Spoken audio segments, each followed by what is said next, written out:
9 months after humanity left, the Galactic Council was desperate. Pride had given way to panic. Denial had collapsed into acceptance. They needed help, and everyone knew it. Ambassador Ariam was 28 years old when she received the assignment to negotiate with the Council. She had been born in Council space, raised during the final decades of humanity's service. She remembered her parents working long hours in waste management facilities, exhausted but never complaining. She remembered other species looking through her like she was invisible. Now she was being sent to decide humanity's future. "You're young for this," Ambassador Hyun told her. They sat in a briefing room aboard a human diplomatic vessel, traveling to the neutral station where negotiations would occur. "Maybe that's what we need," Ariam replied. "Someone without old grudges. Someone who can see this clearly." "Can you see it clearly?" "I think so. The Council needs us. We don't need them. That gives us power. The question is what we do with that power." Director Nari entered the room carrying data tablets and looking tired. She had been working non-stop for weeks, preparing information for the negotiations. "The Council delegation has arrived at the neutral station. They're requesting to meet as soon as possible." "Who did they send?" Ariam asked. "High Chancellor Vorn himself, Councillor Threx, Elder Councillor Praxis, and a dozen others. They're taking this seriously." "Good. Let them wait a day. I want to review everything one more time." The next day, Ariam walked into the negotiation chamber with a small human delegation behind her. Captain Donghei's fleet maintained position nearby, just outside the neutral zone. Nobody expected violence, but nobody was taking chances either. The Council delegation stood when she entered. That was new. Before, they would have remained seated while humans entered. Small changes, Ariam thought, but significant ones. High Chancellor Vorn spoke first. "Ambassador Ariam, thank you for agreeing to meet with us." "Thank you for the invitation, Chancellor." They sat. The chamber was designed for multi-species comfort, with adjustable seating and atmospheric controls. Ariam noticed the systems were working properly, probably maintained by the station's automated systems. But automated systems needed supervision, and she wondered how long these would last without human maintenance. "We'll be direct," Vorn said. "The Council needs humanity to return. Our civilization is failing without you. We're prepared to offer significant concessions." "What kind of concessions?" "Full voting rights. Equal representation. Seats on all major committees. We'll pay reparations for the past 2 centuries. We'll fund educational programs so other species can learn from your knowledge. Whatever you want, we're willing to discuss." Ariam studied his face. He looked sincere but also desperate.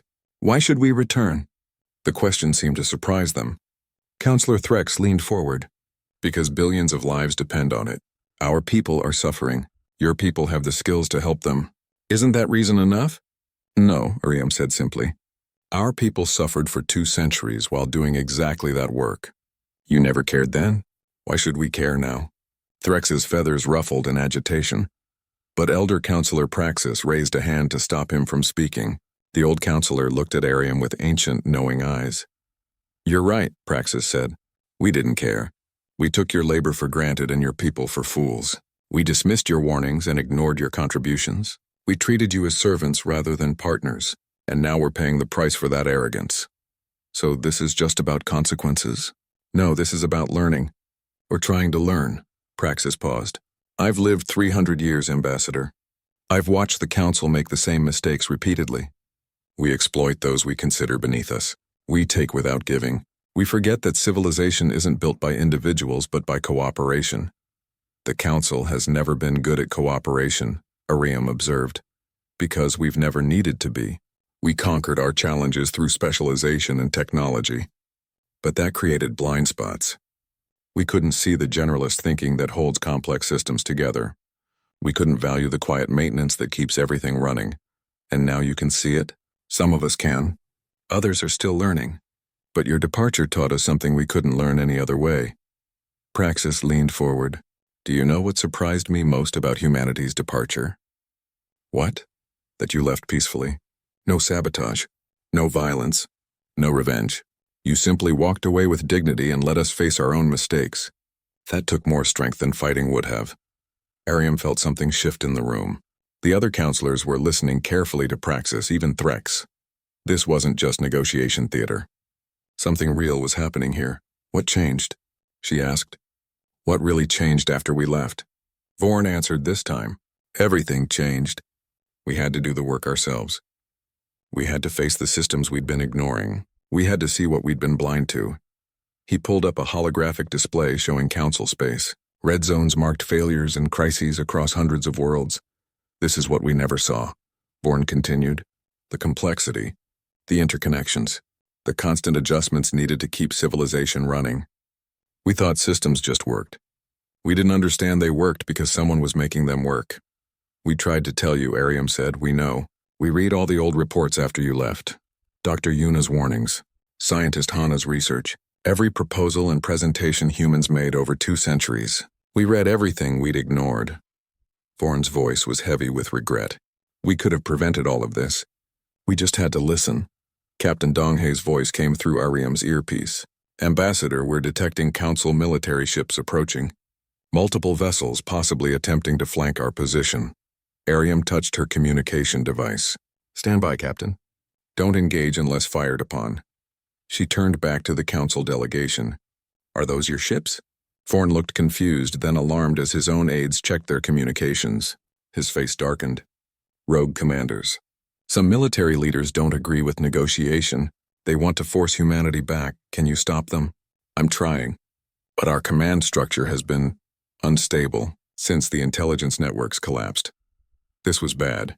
If shooting started, negotiations would fail completely. Humanity would retreat back into their own space, and the Council would continue falling apart. Then Elder Counselor Praxis did something unexpected. He stood and walked to the window, placing his hand on the glass. He spoke into his own communication device in a voice that carried absolute authority. All Council vessels in this sector, this is Elder Counselor Praxis. Stand down immediately. Return to your stations. Anyone who fires a weapon will face personal charges from me. The negotiations will continue peacefully or not at all. The channel crackled with protests and arguments. Praxis waited patiently, then spoke again. I am 300 years old. I have served the Council longer than your commander's entire lineages combined. When I give an order, you follow it. Stand down now. Silence. Then slowly the military ships began withdrawing. Captain Donghei confirmed they were leaving the area. Praxis returned to his seat. Apologies for the interruption, Ambassador. As you can see, we're not united in this decision. Change is difficult, especially for civilizations that believe themselves superior. Do you believe that? Ariam asked. That we're not inferior? I believe we're different. I believe those differences could complement each other if we approached them with respect rather than prejudice. But I'm old, and old beings see things young ones miss. Ariam made her decision. I'll take your offer back to our people. We'll vote on whether to return. But understand this, if we come back, we're not coming back as maintenance workers. We're coming back as partners, equal partners. And if we ever feel disrespected or exploited again, we'll leave again. And next time we won't negotiate. That's fair, Vorn said. One more thing. We're not just negotiating for ourselves. Any species the Council considers lesser gets the same protections we do. No more maintenance species. No more exploitation. Everyone works together or nobody works at all. The Council delegation exchanged glances. This was bigger than they'd expected. They weren't just changing how they treated humans. They were changing their entire civilization structure. That will take time, Threk said. Our entire economy is built on species specialization and hierarchy. Then rebuild your economy, Ariam said firmly. You've already lost 2/3 of it anyway. Might as well rebuild it right. Elder Counselor Praxis smiled. It was the first time Ariam had seen him smile. I like her, he said to Hyun. Your people chose well. The negotiations continued for 3 more days. Terms were discussed, agreements drafted, protections established. Humanity would create a new position in the Council, the Steward of Forgotten Species dedicated to preventing exploitation. They would establish educational exchange programs. They would share technology completely, with full knowledge transfer. They would restructure Council government to eliminate hierarchy and promote cooperation. It was ambitious. Maybe too ambitious, but it was the only way forward. On the final day, as Ariam prepared to return to human space with the agreement, Vorn approached her privately. Will your people accept this? He asked. Will they come back? I don't know, Ariam admitted. We've been hurt badly. The council filed out, determined to solve their problems independently. Behind them, Unit 6 months had passed since humanity left. The Galactic Council was dying and everyone could feel it. High Chancellor Vorn stood in his private office and read reports that made his scales itch with stress. Every report was worse than the last. Every day brought new disasters. The careful civilization he had helped build was crumbling like sand. The medical crisis had arrived first and hit hardest. Without human-produced medical nanites, death rates across council space had tripled. The nanites had been microscopic machines that could repair tissue, fight infections, and cure diseases that natural medicine couldn't touch. They had saved millions of lives every year. Now the supply was running out. Council scientists had tried to reproduce them. They had the formulas, the equipment specifications, and the production protocols. Everything should have worked. But the nanites came out wrong every time. They were either inactive or unstable. Sometimes they would break down inside patients' bodies. Once, they had caused more harm than good. The problem was calibration. The equipment needed constant adjustment, based on quantum biological principles that humans had developed over decades. The manuals explained these principles. But council scientists were struggling to understand concepts that were completely new to their fields of study.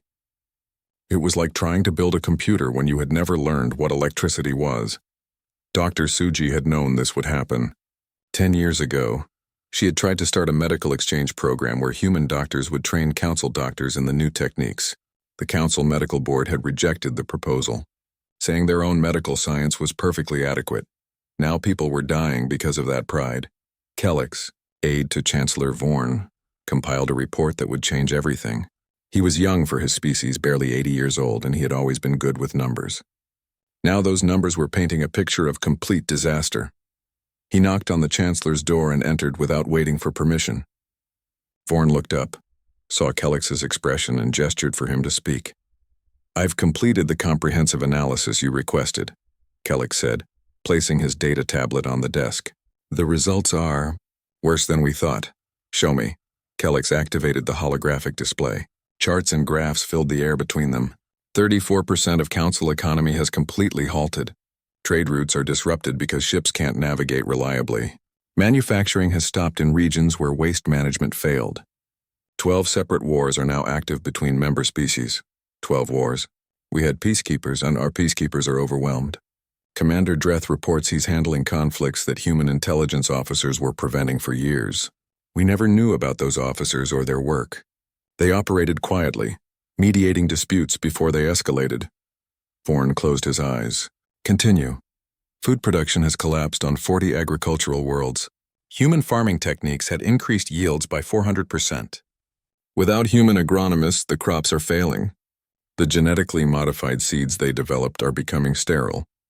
There's a safety feature built into them to prevent uncontrolled spread, but we don't know how to regenerate the seeds. Can't we just use original, non-modified seeds? Those don't grow as well. They can't feed the current population. Chancellor, we're looking at mass starvation. 40 billion citizens across council space face food shortages within the year. The numbers kept coming. Infrastructure failures. Environmental disasters. 70 council worlds were now buried under toxic waste that nobody could process. Water treatment plants were failing. Power grids were becoming unstable. Everything that humans had quietly maintained was now breaking down. How long do we have? Vorn asked quietly. Before what? Before complete collapse? If we do nothing, maybe 2 years. Before we're forced to make significant changes? We're already there, Chancellor. The question isn't whether we need help. It's whether we can swallow our pride long enough to ask for it. 10 years earlier, at a council research symposium, a human scientist named Hana had given a presentation about human cognitive advantages. Director Nari had attended, sitting in the back and listening carefully. Humans evolved as generalists, Hana had explained. We're not the strongest, fastest, or smartest species at any specific task. But we're adaptable. We think laterally. We connect ideas from different fields. We see patterns that specialists miss. A Threxian scientist had challenged her. Specialization is superior. Every species in the council is highly specialized in their strengths. That's what makes us advanced. Specialization is excellent when everything works according to plan, Hana had agreed. But complex systems don't work according to plan. They have unexpected interactions, cascading failures, and emergent problems. Generalists can handle those situations because we're used to thinking across boundaries. Are you suggesting we're inferior? The Threxian had asked, offended. No. I'm suggesting we're complementary. You need specialists to achieve excellence in specific areas. You need generalists to manage complex systems that span multiple areas. That's why human civilization works.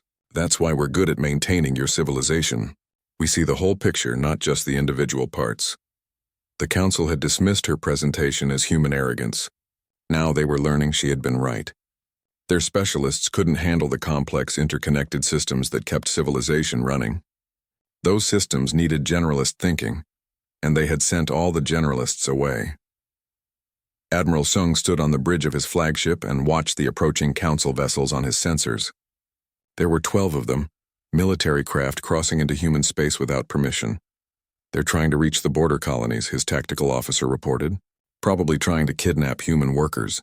Intercept them, Sung ordered. Non-lethal force only. Disable their engines and send them home. The human fleet moved to intercept. It took less than 5 minutes. Human ships were faster, more maneuverable, and equipped with more advanced weapons than the Council military had realized. The Council had always assumed humans were technologically inferior because they did maintenance work. Another mistake. The Council ships found themselves surrounded, their weapons disabled, their engines offline. They hadn't even managed to fire a shot. Sung opened a communication channel to the lead Council ship. This is Admiral Seung of the Human Defense Fleet. You have violated our border. We're sending you back unharmed. Tell your superiors that any future incursions will be met with the same response. We left peacefully. Let us stay gone peacefully. He closed the channel and watched as his ships towed the disabled Council vessels back across the border. The Council had tried to solve their problem with force. That hadn't worked. Now they would have to try diplomacy, and they would have to do it humbly. Back on Unity Prime, the Council chamber filled for another emergency session. But this time was different.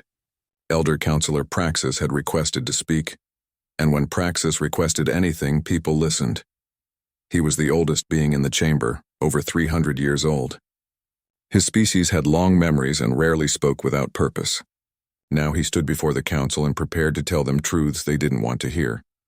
I have studied the 17 maintenance species in council history. Praxis began. All were treated as servants. All were taken for granted. All eventually left or died out. We never learned from these failures because our generation cycles are too long. By the time one maintenance species departs, new generations in power have forgotten the lessons of the past. What are you saying? Vorn asked. I'm saying this has happened before and we never changed. But this time is different. Do you know why? Praxis looked around the chamber. Because humans kept records, detailed, comprehensive historical records. They documented everything, including the previous maintenance species and how the council treated them. They knew this would happen. Someone asked. They knew it could happen. They tried to prevent it. Do you remember the warnings? Dr. Yuna's presentation, Scientist Hana's research, Engineer Taeyang's proposals for training programs. We ignored them all because we didn't want to admit we needed help. Counselor Threx stood angrily. What would you have us do? Beg them to return? Admit we were wrong? Yes, Praxis said simply. That's exactly what I would have us do. Because the alternative is extinction. The word hung in the air like a death sentence. Extinction is an exaggeration. Threx began. Is it? 40 billion face starvation. Our medical systems are failing. Wars are spreading. Ships are lost in hyperspace. This isn't an inconvenience, Threx. This is a civilization ending. And we did it to ourselves through arrogance. The chamber erupted in argument. Some agreed with Praxis. Others insisted they could still solve this independently. Pride warred with survival instinct. Finally, Vorn raised his hand for silence. We will send a delegation to negotiate with humanity. We will offer them what they want. Whatever they want, we will agree to their terms. And if they refuse to return? Someone asked. Vorn had no answer for that. In human space, Director Nari read the intercepted communications about the council delegation. Ambassador Hyun stood beside her, older now, tired but still clear-eyed. They're sending diplomats, Nari said. They want to negotiate our return. Station Master Quillix had managed Trade Hub 7 for 30 years. His species, the Quilixian insectoids, were known for efficiency and organization. He had 4 arms, compound eyes that could see multiple screens at once, and a mind that processed logistics faster than most computers. He was very good at his job. Right now, his job was becoming impossible. Station Master, the waste reclamation system in Sector 9 has failed completely, his assistant reported. That's the 4th failure this week. Have maintenance fix it, Quilix said. Reviewing shipping manifests. Maintenance says they can't. The humans left manuals, but they're written in languages our translators can't handle properly. The technical terms don't translate correctly. Quilix looked up from his work. What do you mean they don't translate? The manuals are in Korean, Swahili, and Hindi. Our translation systems can convert the basic words, but the technical terminology loses meaning. For example, there's a phrase that translates as quantum biological oscillation pattern. But our engineers say that's not a real thing. It doesn't match any known science.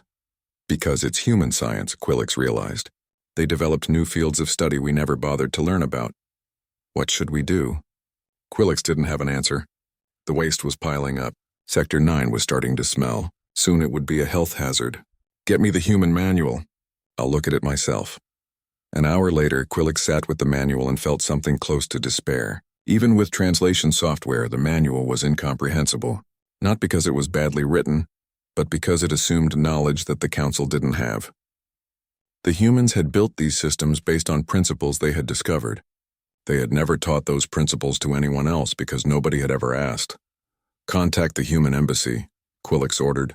Then he remembered. There was no human embassy anymore. No human engineers. No human anything. They were gone. Trade Hub 7 processed 30% of all Council commerce. Now it was slowly drowning in its own waste and nobody knew how to fix it. Commander Dreth reviewed the intelligence reports and felt his blood run cold. He was military commander for the Council's peacekeeping forces, responsible for preventing conflicts between member species. It was a job that required constant vigilance and quick action. But his intelligence network had just vanished. What do you mean we have no advance warning? He demanded. His intelligence officer, a nervous Threxian named Kalis, pulled up multiple displays. Sir, we've had 17 different conflicts erupt in the past month. Border disputes, trade disagreements, territorial claims. We didn't see any of them coming. How is that possible? We have sensors, spy satellites, informant networks. We had informant networks, Kalis interrupted. Human-run informant networks. They recruited the sources, managed the intelligence gathering, and provided us with daily briefings. We just read the reports and acted on them. Now those networks are gone. Dreth stared at the displays. Red danger zones were spreading across Council space like a plague. The humans did all our intelligence work? Not all of it. But they handled the complicated parts. Cultural analysis, pattern recognition, predictive modeling. They were good at seeing connections between different data points. They would notice when 3 unrelated events actually indicated a bigger problem forming. And we never learned how they did it? Kalis shook his head. We thought they were just naturally suspicious. We used to joke about human paranoia. Turns out they weren't paranoid. They were observant. As they spoke, another alert came through. 2 member species had just declared war on each other. It was a conflict that had been building for months. The humans had been quietly mediating it, preventing escalation. Now there were no mediators and diplomacy had failed. Mobilize the peacekeeping fleets, Dreth ordered. We'll have to contain this militarily. Sir, we have 16 other potential conflicts that might need containment. We don't have enough ships for all of them. Dreth closed his eyes. The humans had somehow been preventing wars he didn't even know about. Do your best, he said. It sounded weak even to his own ears. 5 years earlier on Unity Prime, a young human scientist named Yuna had stood before the Galactic Council and tried to warn them. Director Nari had watched from the human section, knowing how this would end but hoping she was wrong. The integration is too deep, Yuna had explained, showing complex charts and graphs. Council civilization and human labor have become inseparable. You depend on us for waste management, medical technology, infrastructure maintenance, food production, intelligence gathering, and diplomatic mediation. This isn't healthy for anyone. Councillor Threx had clicked his beak dismissively. You overstate your importance. You are one species among 43. You perform necessary but simple tasks. Any species could do what you do. Then let them try, Yuna had said, her frustration showing. Fund independence initiatives. Train other species to take over these tasks. Create redundancy in your systems. Because right now, if humans disappeared tomorrow, your civilization would collapse within months. Ridiculous fear-mongering, Threx had declared. You seek to gain political leverage through threats. The Council sees through this manipulation. The vote had been unanimous. No funding for independence initiatives. No training programs. No redundancy planning. The Council had looked at Yuna's data and chosen to believe she was lying, rather than face an uncomfortable truth. Now, Director Nari sat in her office in human space and read the intercepted Council communications. Every day, more systems failed. Every day, more crises erupted. Every day, the Council sent automated requests to the human embassy accounts asking for help. Nobody answered those requests. The embassy accounts had been closed. They still don't understand, said her assistant Minjun. They will, Nari replied. Give them time. How much time? That depends on how long their pride lasts. The hyperspace relay network began experiencing its first major outages. Ships got lost between star systems, emerging in the wrong locations or not emerging at all. The Council's transportation engineers couldn't understand what was wrong. The relays appeared functional according to all diagnostic tests. The problem wasn't that the relays were broken. The problem was quantum drift, a natural phenomenon that caused slight misalignments in hyperspace coordinates. Human engineers had been manually correcting this drift every 6 hours for 2 centuries. The calculations were complex and couldn't be automated because the drift patterns were semi-random. The human engineers had written down the correction procedures in their manuals. But the manuals assumed the reader understood quantum mechanics at a level most Council species had never studied. The formulas looked like gibberish without that foundation. Ships kept disappearing. On Unity Prime, the environmental system started malfunctioning. The temperature would spike for no reason, or the humidity would drop to dangerous levels. Life support remained functional, but comfort was declining. People complained constantly. The engineering teams looked at the human manuals and couldn't find anything wrong with the systems. Every component checked out as working perfectly. What they didn't understand was that working perfectly for a complex station meant constant small adjustments to account for population changes, activity patterns, and subtle wear on components. The humans had been making these adjustments automatically, based on experience and intuition. You couldn't write intuition in a manual. 2 months after humanity's departure, High Chancellor Vorn called an emergency council session. For the first time in decades, every seat was filled. Every species representative was present. The mood was tense. We faced challenges, Vorn began carefully. The departure of humanity has created difficulties in certain operational areas. Councillor Threx stood up angrily. Half my homeworld is buried under waste. Our medical facilities are running out of nanites. Ships are disappearing in hyperspace. This is more than difficulties. The humans left us instructions, another counselor said. Perhaps we're not following them correctly. The instructions are useless. They're written in languages we don't understand, using concepts we've never studied. They built everything according to their own science, and they never taught us that science. Because we never asked them to, a small voice said. Everyone turned. Elder Counselor Praxis had spoken. He was ancient, from a species that lived for centuries. He rarely spoke, preferring to observe and listen. What do you mean? Vorn asked. I mean that 200 years ago, when humanity joined this council, they offered to share their knowledge. They wanted to teach us their methods. They proposed joint research programs and educational exchanges. Praxis looked around the chamber. We said no. We told them their job was to maintain our civilization, not to educate us. We treated them as servants, not partners. The chamber was silent, so what do we do now? Threx asked. We could send a delegation to request their help. Someone suggested. Request or demand? Praxis asked quietly. The distinction hung in the air. Some counselors wanted to demand. Humans were just one species. The council was 43 species.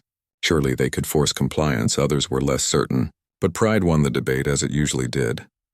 We'll figure this out ourselves, Vorn decided. We are an advanced civilization. We don't need human help. Dismissed. Engineer Taeyang stood in the power core facility of Unity Prime and looked at the massive machines that kept the station running. He had maintained these systems for 12 years. He knew every relay, every circuit, every backup system. He knew which parts needed adjustment every morning and which ones made strange noises but worked fine. He knew this place better than he knew his own apartment. Now he was leaving it all behind. "Final check complete," said his assistant, a young woman named Minseo. "All systems are stable. Manuals are updated and printed in the control room." "Did you include the quantum drift calculations?" Taeyang asked. "Yes. Every 6 hours someone needs to manually correct the hyperspace relay alignments. The drift is random, so it can't be automated. I wrote it all down in Korean, Hindi, and Swahili." Taeyang nodded. Those were the 3 main languages humans used for technical work. The council had always refused to learn them, saying their own languages were sufficient. Now those manuals would sit unread while systems slowly failed. "Good work," he said. "Pack your tools. Our transport leaves in 4 hours." Across the station, similar scenes played out in hundreds of locations. Human workers finished their tasks, updated their logs, and quietly prepared to leave. They didn't sabotage anything. They didn't steal equipment. They simply stopped being there. Dr. Suji walked through the medical center where she had worked for 15 years. The center treated patients from 20 different species. The beds were full right now, with cases ranging from simple injuries to complex diseases. Human doctors and nurses moved between the beds with practiced efficiency. "Dr. Suji?" One of her nurses, a man named Junho, approached her. "The council administration is asking why we're requesting patient transfers." "Tell them the truth," Suji said. "We're leaving. All human medical staff are withdrawing. Patients need to be moved to facilities that will have doctors. They're saying we can't just leave. They're saying we have contracts. Our contracts allow resignation with 24 hours notice. I submitted my resignation 3 days ago. So did everyone else on this staff." Junho looked worried. "But the medical nanites. The production facility is entirely human-run. Who's going to make more nanites when the current supply runs out?" "I left complete instructions," Suji said. "The formulas, the equipment specifications, the production protocols. Everything they need is in the manual. Can they follow it?" Suji thought about the manual. It was 3,000 pages long, written in technical Korean with detailed explanations of quantum biology principles that humans had developed over a century. The council had never funded translation of technical documents, saying humans should just explain things verbally when needed. "They have everything they need to figure it out," she said carefully, "if they're willing to put in the effort." Officer Minho sat in the security command center and watched dozens of screens showing different sections of Unity Prime. His team monitored threats, prevented conflicts, and managed crises that most station residents never knew about. Just today, they had quietly stopped a smuggling operation, mediated a dispute between 2 rival merchant groups, and identified 3 individuals planning violent acts. "Sir, we're getting questions from Council Security," said one of his officers. "They want to know why we're shutting down our intelligence networks." "Because we're leaving," Minho said. "Those networks belong to us. We built them, we maintain them, and we're taking them with us." "But sir, there are active threats. We have 17 ongoing investigations into potential conflicts between member species. If we leave those unresolved, and that's not our responsibility anymore," Minho interrupted. "The council has their own security forces. Let them handle it. They don't know about most of these threats. We've been handling this quietly for years." "I know. I also know that every time we tried to get the council to fund proper intelligence sharing protocols, they refused. They said human paranoia about security was unnecessary." Minho stood and looked at his team. "Pack the sensitive equipment. Wipe the databases. Leave basic protocols for them to rebuild if they want. We're done here." Captain Jinwoo commanded the human transport fleet from his flagship, a vessel called the New Dawn. His ships were spread across council space, coordinating the biggest evacuation in human history. 400 million people needed to move, and they had less than 3 weeks to do it. "Status report," he ordered. His operations officer, Commander Ara, pulled up a holographic display. 72% of human workers have been extracted so far. Major population centers are nearly empty. We're focusing on remote facilities now. Any problems? A few council species are asking questions. Some are angry. Most are just confused. They can't understand why we're leaving. Did any of them try to stop us? No, sir. According to the withdrawal agreements, we're legally allowed to leave. They can't force us to stay. Jinwoo studied the display. Red dots showed human populations. Green dots showed completed evacuations. The map was turning green rapidly. What about the infrastructure? All teams are following Engineer Taeyang's protocols. Systems are left running but unmaintained. Manuals are placed in obvious locations. Nothing is damaged or sabotaged. Good. We're not the bad guys here. We're just going home. Back on Unity Prime, Ambassador Hyun received his 5th message from High Chancellor Vorn's office. This one was more urgent than the previous 4. It demanded an immediate meeting to discuss the human situation. Hyun deleted it without responding. He was busy coordinating the final stages of the evacuation. His staff had already packed the embassy offices. The human quarter of Unity Prime, once home to 50,000 people, was now almost empty. The apartments were clean, the utilities were turned off properly, and the doors were locked. Ambassador, Director Nari, entered his office. The council is starting to panic. They're realizing we're serious. Let them panic, Hyun said. Did everyone get out? Almost everyone. We have 3 more transport ships leaving tonight. By tomorrow morning, there won't be a single human in the station. What about the other facilities? Station Beta is empty. Gamma Complex finished evacuation 6 hours ago. The agricultural worlds are taking longer because of the population size, but we're on schedule. Hyun nodded. And the reaction? Mixed. Some council species are celebrating. Councillor Threx made a speech about how humanity was holding them back. He says they'll be better off without us. He'll learn, Hyun said quietly. 3 weeks after Hyun sent his 1-sentence message, the last human transport ship prepared to leave council space. Captain Jinwoo stood on the bridge of the New Dawn, watching as the final vessels formed up around him. Behind them, council space glittered with the lights of thousands of stations and worlds. Ahead was the border, and beyond that, human territory. All ships report ready, Captain, Commander Era said. Any council ships following us? No, sir. They're still not taking this seriously. They think we'll come back. Jinwoo smiled without humor. Then they're about to get a very expensive education. All ships prepare to jump to hyperspace. The fleet engaged their drives. Reality twisted around them and council space vanished from their sensors. They were going home. On Unity Prime, Councillor Threx stood in the council chambers and gave a triumphant speech about humanity's departure. We are finally free, he declared. Free from dependence on an inferior species. Free to reach our true potential. The age of human maintenance is over. The age of council excellence begins now. The council applauded. They divided up the abandoned human facilities. They planned how to use the empty spaces. They congratulated themselves on handling the situation so well. Nobody noticed that the waste management systems had stopped working properly. Nobody saw the first warning lights on the hyperspace relays. Nobody felt the subtle changes in the station's environmental controls. Not yet. Ambassador Hyun, watching from the observation deck of his transport ship, saw council space shrink behind them. Director Nari stood beside him. Do you think they'll learn? She asked. Eventually, Hyun said. The question is how much they'll lose before they understand what they had. And if they beg us to come back? Hyun was quiet for a long moment. Then he said, we'll see if they beg us or demand we return. That will tell us everything we need to know. The ship crossed into human space, and for the first time in 200 years, humanity was alone again. Behind them, the Galactic Council continued its celebrations, unaware that their entire civilization had just started dying. Ambassador Hyun stood before the Galactic Council chambers and felt nothing. Not anger. Not frustration. Just a quiet, cold certainty that this would be his last time in this room. The chamber was massive, built to hold representatives from 43 different species. Each species had their own section with specialized seating, atmosphere controls, and translation equipment. The human section was small, tucked in the back corner near the waste disposal units.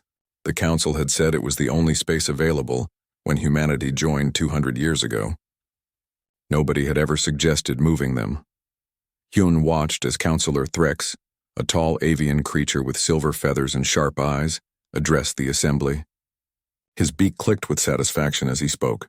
The motion passes, Threx announced. Effective immediately, all human workers will pay a 12% service tax for the privilege of maintaining council facilities. This is a fair contribution to the civilization that has generously allowed them to participate. Scattered approvals echoed through the chamber. Some species clicked their mandibles, others hummed in agreement. Most simply said nothing. which Hyun had learned meant they didn't care enough to object. Hyun had presented his report earlier that morning. 2 hours of detailed information about human contributions over the past year. His people had cleaned toxic waste from 40% of council space. They had repaired over 6,000 hyperspace relays. They had created medical nanites that saved 17 million lives across member species. They had prevented 4 potential wars through quiet diplomatic channels that the council never knew existed. The council had listened to 3 minutes of his report before High Chancellor Vorn, a massive reptilian with deep green scales, had waved a clawed hand for him to finish quickly. They had more important matters to discuss, Vorn had said. A trade dispute between 2 major species needed attention. Hyun had submitted his full report in writing. Nobody would read it. He knew this because he had checked the download logs. In 200 years, the council had fully read exactly 11 human reports. Most got deleted without being opened. After the session ended, Hyun walked through the station corridors toward his private office. The station was called Unity Prime, and it was the heart of council civilization. 50 million beings lived and worked here. The corridors were clean, the air was fresh, and the gravity generators worked perfectly. All maintained by human workers that nobody saw or thanked. Director Nari was waiting in his office. She was younger than Hyun, maybe 50 years old, with short dark hair and eyes that never stopped analyzing. She ran the Human Intelligence Division, which meant she knew things that kept her awake at night. "You saw the vote," Hyun said. "It wasn't a question." "I saw it," Nari replied. She placed a data tablet on his desk. "I also saw this." Hyun picked up the tablet and read through the report. His expression didn't change, but his fingers tightened slightly on the device. The report showed economic analysis spanning the entire Galactic Council. Every station, every world, every facility, the numbers were clear and devastating. 78% of all council operations depended on human labor or human innovation. The waste management systems humans had built, the medical technology humans had invented, the infrastructure repairs humans performed daily, the food production techniques humans had introduced, the conflict resolution humans handled behind the scenes. "They don't see it," Nari said quietly. "They think we're just the maintenance species, the ones who clean up their messes." "Because we never made them see it," Hyun replied.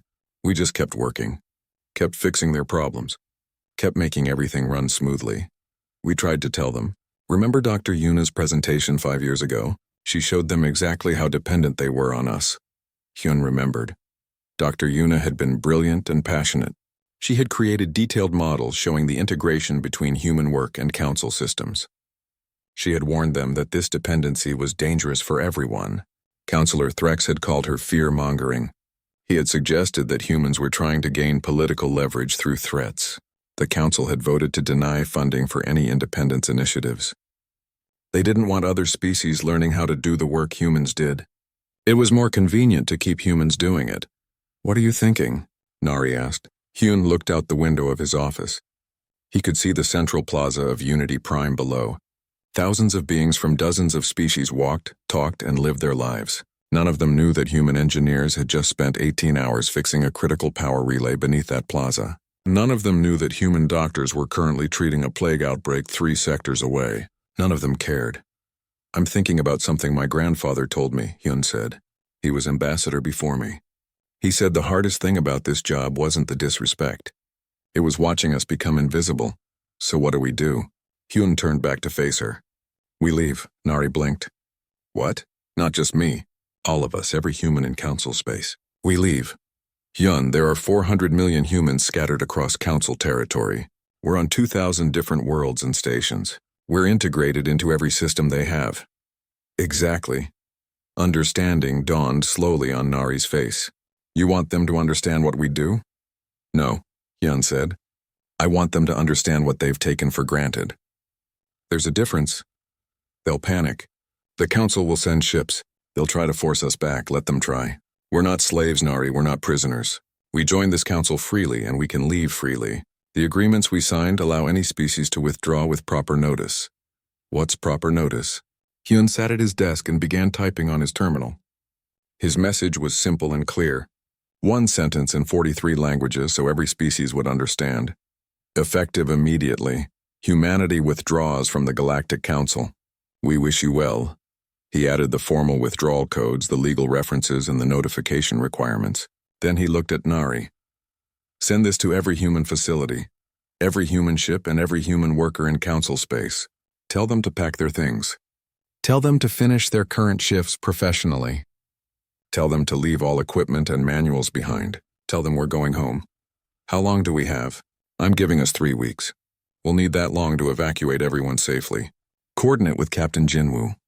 He'll organize the fleet movements. Nari stared at the message on his screen. They won't believe we're serious. Good, Hyun said. That gives us time. And after we leave? After we leave, they'll learn. Or they won't. Either way, it won't be our problem anymore. Hyun pressed the send button.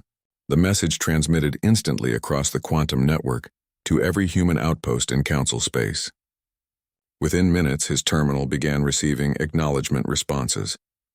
Within an hour, the first human workers began quietly packing their belongings. Within 3 hours, High Chancellor Vorn's office sent a message requesting clarification. Hyun deleted it without responding. They would understand soon enough. He stood and looked around his office one last time. 200 years of human history in this place. 200 years of being ignored, dismissed, and taken for granted. He felt no anger about it. Just a calm certainty that it was time to go. Director Nari, he said formally, begin Operation Silent Departure. Let's show them what happens when the invisible people disappear. Nari smiled grimly. Yes, Ambassador. Outside the window, Unity Prime continued its normal rhythm. Nobody noticed anything wrong. Nobody saw the quiet beginning of the greatest lesson the Galactic Council would ever learn. Not yet.